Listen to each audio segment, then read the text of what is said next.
নমস্কাৰ আপোনালোক সকলোকে স্বাগতম জনাইছো অসম ফিউচাৰ ইউটিউব চেনেল আশা কৰো আপোনালোক সকলোৰে খবৰ ভাল তো এই ভিডিঅ'টোত আজি আমি Srimanta Sankardev university of health সায়েন্সৰ বিএসসি নাৰ্ছিং আৰু পেৰামেডিকেল কোৰ্চৰ কাৰণে কিছুমান ফিজিক্সৰ এমসিকিউ কুৱেশ্যন লৈ আহিছো তো ইয়াতে টোটেল 25টা ফিজিক্সৰ এমসিকিউ উইথ এনসাৰ আছে তো আমি আগতে কেমিষ্ট্ৰিৰ আৰু বায়োলজিৰ ভিডিঅ' আছে তো সেইবিলাক ভিডিঅ' চাই ল'ব পাৰিব লিংক ডেসক্ৰিপচনত দিয়া থাকিব তো ইয়াতে কেৱল ফিজিক্সৰে পাৰ্টখিনি আলোচনা কৰিম বাকি নেক্সট ভিডিঅ'ত আৰু বেলেগ পাৰ্টটো লৈ আহিম লাইক বায়োলজি আৰু আহিব নেক্সট ইয়াতে কোৱেশ্চন দুটা আলোচনা কৰি দিওঁ question 1 what is the SI unit of electric current তো বিদ্যুৎ প্ৰবাহৰ এসআই ইউনিট কি তো option A volt option B ampere option C ohm আৰু অপচন ডি ওৱাট তো ইয়াৰ উত্তৰটো হ'ব অপচন বি এম্পিয়াৰ তো ইয়াৰ মানে যেটো ফৰ্মুলা এ ইয়াতে সিম্বলটো এ ৰে বুজোৱা হয়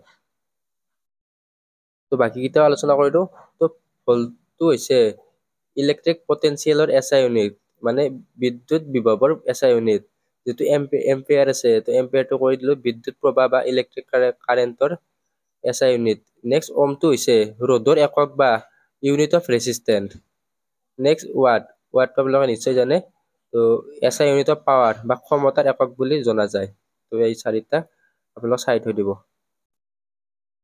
next question which lens is used to correct myopia তো মায়োপিয়া শুধৰাবলৈ কোনটো লেন্স ব্যৱহাৰ কৰা হয় তো ইয়াতে option A convex lens option B concave lens আৰু অপচন সি বাইফোকেল লেন্স তাৰপিছত হৈছে সিলিন্ড্ৰিকেল লেন্স তো ইয়াৰ উত্তৰটো হ'ব অপচন বি বাই কনকেভ তো ইয়াতে বহুতৰে কনফিউজ লাগে কনকেভ আৰু কনভেক্সৰ ওপৰত তো ইয়াৰ উত্তৰটো হ'ব ইয়াৰ উত্তৰটো হ'ব কনকেভ লেন্স নেক্সট যেটো আছে ইয়াতে কনভেক্স লেন্স তো কনভেক্সটো ইউজ কৰে হাইপাৰমেট্ৰোপিয়াত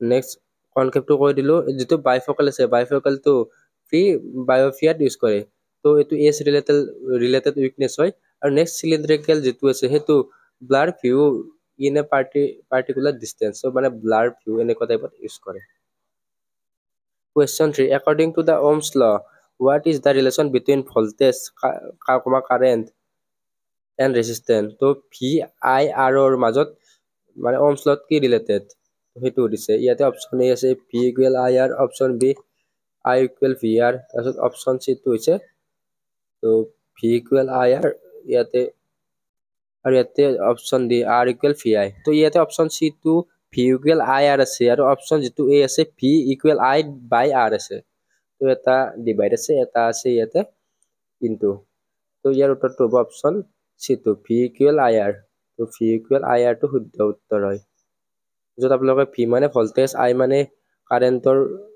কাৰেন্ট হয় আৰু R মানে ৰেজিস্ট্যান্স next question 4 what is the unit of frequency তো ফ্ৰিকোয়েন্সিৰ ইউনিট দিছে তো option A joule option B hertz option C pascal আৰু অপচন ডি নিউটন তো ইয়াৰ তত আপোনালোকে নিশ্চয় জানে অপচন বি হাৰ্টজ তো ইয়াৰ যেটো ফৰ্মুলা বা সংকেত আছে Hz নেক্সট বাকিটা কইটো যেটো জুল আছে হেতু জুলটো হৈছে এনাৰ্জিৰ একক বা এনাৰ্জিৰ এটো ইউনিট হয় নেক্সট পাস্কেলটো প্ৰেসাৰৰ আৰু যেটো নিউটন আছে হেতু ফোৰ্সৰ next question which color of light has the longest wavelength তো তলৰ মানে কোনটো ইয়াৰে কালাৰৰ ওয়েভলেন্থ বা তৰংগ দৈৰ্ঘ্যটো আটাইতকৈ বেছি হৈ দিছে তো ইয়াতে অপচন কিটা দিয়া আছে option A violet option B blue option C red আৰু অপচন ডি গ্ৰীন তো ইয়াতে বহুতৰে এনসাৰটো ভায়োলেট আহিব কিন্তু ইয়াৰ উত্তৰটো হৈছে ৰেড তো এটো ইয়াৰে শুদ্ধ উত্তৰ তো ভায়োলেটটো সকলোতকৈ short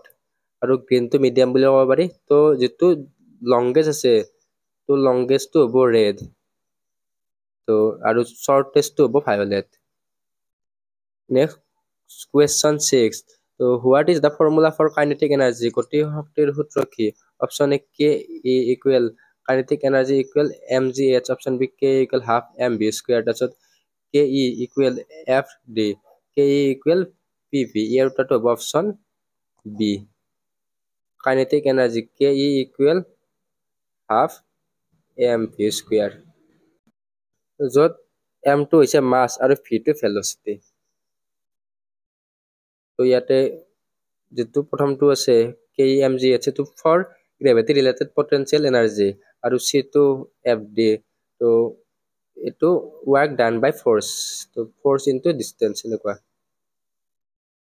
next question which law states that pressure is inversely proportional to volume at constant temperature তো কোন তলৰ কোনটো সূত্ৰ স্থিৰ উষ্ণতাত চাপ আয়তনৰ ব্যস্তানুপাতিক বুলি কয় তো মানে ইয়াতে সূত্ৰটো লিখি দিব যেটো প্ৰেসাৰ দিছে প্ৰেসাৰ ইজ ইনভাৰ্সলি প্ৰপোৰ্শনাল টু দা ভলিউম তো প্ৰেসাৰটো কাৰ ইনভাৰ্সলি প্ৰপোৰ্শনাল ভলিউম তো নৰ্মেল ইনভাৰ্সলি নহলে ভি হলো এটা ইনভাৰ্সলি দিছে কাৰণে 1/v p প্ৰপোৰ্শনাল 1/v তো এটো কাৰ সূত্ৰ সুধিছে তো ইয়াৰ উত্তৰটো হ'ব অপচন বি বয়লছ ল তো শুদ্ধ উত্তৰটো হৈছে option B next question 8 what is the speed of light in a vacuum তো ইয়াৰ উত্তৰটো ডাইৰেক্টলি কৈ দিও ইয়াৰ উত্তৰটো option B 3 into 10 to the power 8 m/s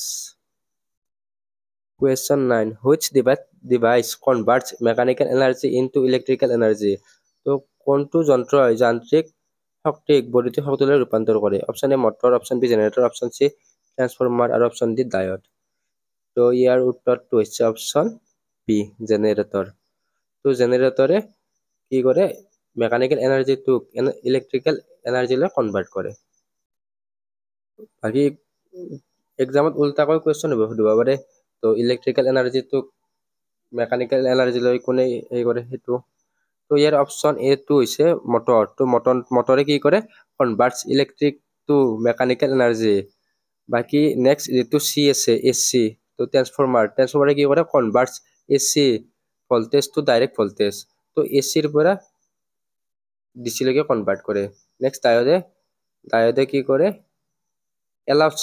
allow current flow in a single direction তো current flow to এটা single direction allow কৰে question 10 what is the unit of capacitance তো ধাৰকত্বৰ একক কি option A ohm option B farad option C henry আৰু option D siemens তো ইয়াৰ উত্তৰটো হ'ব অপচন বি ফেৰাড তো এফ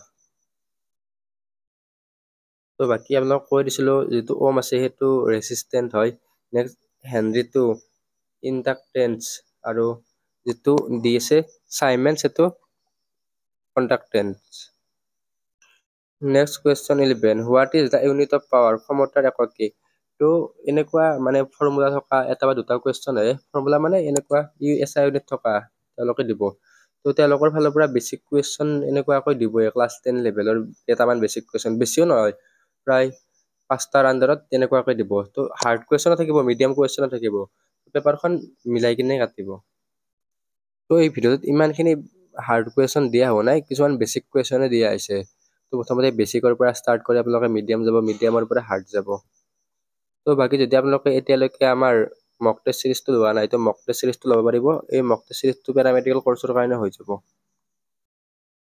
তো লিংক ডেসক্ৰিপশনত দিয়া আছে next question 11 what is the unit of power তো ইয়াৰ উত্তৰটো হ'ব option B watt next question 12 what particle has no electric charge কোনটো কণাৰ কোনো বৈদ্যুতিক আধান নাথাকে option A proton option B electron option C neutron আৰু অপচন ডি পজিট্ৰন তো ইয়াৰ উত্তৰটো হ'ব অপচন সি নিউট্ৰন তো ইয়াৰ যেটো চাৰ্জ সেটো 0 হয় তো চাৰ্জ নাথাকে নেক্সট প্ৰটনৰ পজিটিভ চাৰ্জ থাকে তো +1 বুলি ক'ব পাৰে প্ৰটনৰ পজিটিভ চাৰ্জ ইলেক্ট্ৰনৰ নেগেটিভ চাৰ্জ থাকে next question what is the value of acceleration due to the gravity g on earth's space তো ইয়াৰ উত্তৰটো হ'ব option B 9.8 m/s square next question which electromagnetic wave has the shortest wavelength তো কোনটো বিদ্যুৎ চুম্বকীয় তৰংগৰ দৈৰ্ঘ্য আটাইতকৈ শৰ্ট তো option A radio waves option B microwaves option C X rays আৰু অপচন ডি গামা ৰেজ তো যেটো শৰ্ট উঠিছে শৰ্টটো হৈ যায় অপচন ডি গামা ৰেজ তো গামা ৰেজৰ শৰ্টেষ্ট এনাৰ্জি কিন্তু ইয়াৰ ইয়াৰে শৰ্টেষ্ট ওয়েভলেন্থ যেটো ওয়েভলেন্থ আছে সেইটো শৰ্ট হয় কিন্তু এনাৰ্জিটো হাইয়েষ্ট হয় নেক্সট যেটো ৰেডিও ওয়েভ আছে সেইটো লংগেষ্ট ওয়েভলেন্থ হয় next, what is the principal behind MRI machine? তো MRI যন্ত্ৰৰ মূল তত্ত্ব কি? তো অপশ্যন এ এক্স-ৰে ডিফ্ৰেকশ্যন, তাৰপিছত অপশ্যন বি নিউক্লিয়াৰ মেগনেটিক ৰিজনেঞ্চ, তাৰপিছত অপশ্যন চি আল্ট্ৰাছাউণ্ড ইমেজিং আৰু অপশ্যন ডি ইনফ্ৰাৰেড ৰেডিয়েশ্যন। তো ইয়াৰ উত্তৰটো হ'ব অপশ্যন বি। আৰু এম আৰ আইৰ ফুল ফৰ্ম হৈছে magnetic ৰিজনেঞ্চ imaging. Next question 16, what is the principle of a hydraulic lift? Hydraulic লিফ্টৰ মূলনীতি কি? তো ইয়াৰ উত্তৰটো হৈছে option B Pascal's law. Next question 17, which component filters AC to DC in electronic device? তো ইলেক্ট্ৰনিক যন্ত্ৰত AC-ক DC-লৈ ৰূপান্তৰিত কৰা উপাদানটো কি? তো option A resistor, option B capacitor, option D diode আৰু অপশ্যন চি ডায়ড আৰু অপশ্যন ডি ট্ৰান্সিষ্টৰ। তো ইয়াৰ উত্তৰটো হ'ব অপশ্যন চি ডায়ড। তো ডায়ডে এটা ডাইৰেকশ্যনতে ইয়াৰ ইলেক্ট্ৰনিক ডিভাইচত বা ট্ৰান্সফাৰ কৰে। Next question 18, what is the unit of luminous intensity? পোহৰৰ তীব্ৰতাৰ একক কি? তো ইয়াৰ উত্তৰটো হ'ব অপশ্যন চি কেণ্ডেলা। কেণ্ডেলা মানে CD। তো নেক্সট, তো এনেকুৱা কুৱেশ্যন আগতে আহিছিলে, তো ৰেইনবো ফৰ্মেশ্যন বা ৰেইনবোৰ ওপৰত এনেকুৱা কুৱেশ্যন দেখা গৈছিলে। Which phenomenon explains the rainbow formation? তো ৰামধেনুৰ সৃষ্টি হোৱা কোনটো পৰিঘটনা ব্যাখ্যা কৰে? তো ৰামধেনুৰ যিটো সৃষ্টি হয় তোলৰ কোনটো পৰিঘটনা ব্যাখ্যা কৰে সেইটো দিছে। বা এইটো কুৱেশ্যন এনেকুৱা আহিব পাৰে, rainbow formation occurs due to. তো option A reflection, option B refraction and dispersion, option C diffraction আৰু অপশ্যন ডি পলাৰাইজেশ্যন। তো ইয়াৰ উত্তৰটো হ'ব option B refraction and dispersion. তো refraction and dispersion. Next question 20, what is the energy of a photon with frequency V? তো প্ৰবৃত্তি ভিৰ photon এটাৰ শক্তি কিমান? তো ইয়াৰ উত্তৰটো হৈছে অপশ্যন এ HV। তো ইয়াৰে যিটো আছে মানে ফটন এনাৰ্জি ইকুৱেল HV। তো HVৰ Hটো হৈছে প্লাংক কনষ্টেণ্ট আৰু ভি মানে frequency. Next question 21, which material is the best conductor of electricity? তো বিদ্যুৎ পৰিবাহী শক্তিৰ ভিতৰত কোনটো পদাৰ্থ শ্ৰেষ্ঠ? তো ইয়াৰ উত্তৰটো হৈছে option B silver. Next question, what happens to resistance when wire length doubles? যদি তাৰৰ দৈৰ্ঘ্য দুগুণ হয় ৰোধত কি পৰিৱৰ্তন হ'ব? তো ইয়াৰ উত্তৰটো হ'ব অপশ্যন বি ডাবল হ'ব। তো resistance is directly proportional to the length. তো ৰেজিষ্টেন্সটো লেন্থৰ ডাইৰেক্টলি প্ৰপৰ্চনেল হয়। সেইকাৰণে যিটো ৰেজিষ্টেন্স আছে সেইটো বৃদ্ধি হ'লে ইয়াৰে লেন্থটো বৃদ্ধি হ'ব। Next question 23, which radiation is used in cancer treatment? তো কেঞ্চাৰ ট্ৰিটমেণ্টত কোনটো ৰেডিয়েশ্যন বা ৰশ্মি ইউজ কৰা হয়? তো option A infrared, option B ultraviolet, option C gamma rays আৰু অপশ্যন ডি মাইক্ৰৱেভছ। তো ইয়াৰ উত্তৰটো হ'ব অপশ্যন চি গামা ৰেজ। তো এনেকুৱা কুৱেশ্যন আগতে সুধিছিল। Next question 24, what is the angle of incidence for total internal reflection? তো ইয়াৰ উত্তৰটো হৈছে option C equal to critical angle. Next question, which law explains the working of a rocket? তো ৰকেটৰ কাৰ্যপ্ৰণালী কোনটো সূত্ৰই ব্যাখ্যা কৰে বা এক্সপ্লেইন কৰে? তো নিউটনৰ প্ৰথম ল, নিউটনৰ ছেকেণ্ড ল, নিউটনৰ থাৰ্ড ল, তাৰপিছত ল অফ গ্ৰেভিটেশ্যন। তো ইয়াৰ উত্তৰটো হ'ব অপশ্যন চি নিউটনছ থাৰ্ড ল। তো নিউটন থাৰ্ড লটোৱে ইয়াৰে ৰকেটৰ সেইটো ব্যাখ্যা কৰে। তো ইয়াৰে হৈছে every action has N equal and opposite reaction. তো নিউটনৰ থাৰ্ড লত এইটো আহে। তো নিউটনৰ ফাৰ্ষ্ট লক ইনাৰ্চিয়া বা জড়তাৰ সূত্ৰ বুলি কোৱা হয়। তো নিউটনৰ ছেকেণ্ড লটো হৈছে F equal M into M A আৰু ল অফ গ্ৰেভিটেশ্যন এইটো এট্ৰেকশ্যন বাই মাছ। তো এই ভিডিঅ'টোত এইখিনি আছিল। ইয়াতে টোটেল কুৱেশ্যন আছিল 25টা। তো 25টা কুৱেশ্যন আলোচনা কৰিলোঁ। তো লগতে এডিশ্যনেল কিছুমানো আলোচনা কৰি দিলোঁ।